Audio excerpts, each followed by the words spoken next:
Section 11.3 Hypothesis Test for Difference between two means.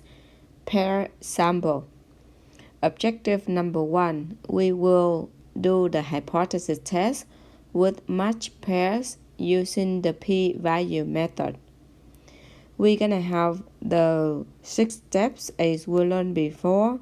Step 0 is information and question. Step number 1, set up the null and alternative hypothesis.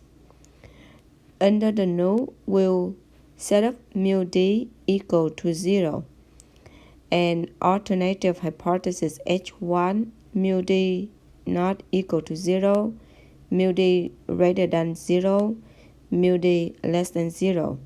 So this one you would use right, and mu d less than 0 you will use left, and not 0 we use to tell. In this section, the important step is H1 is a little confusing. So we keep in mind that we have to read the problem to set up is the right tail or left tail, depend on the word, increasing, decreasing, higher, lower, and so on. Step number 2 is significant level alpha. Step number 3, state statistic. T equal d bar minus mu d divided by SD over square root of n. We learned in the section before, we will use the Excel to calculate d bar and SD. The d bar is the average and SD is STDEV.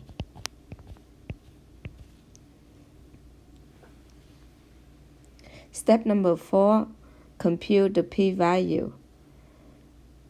The point test statistic we will put under the number line, and the p-value is the shaded area.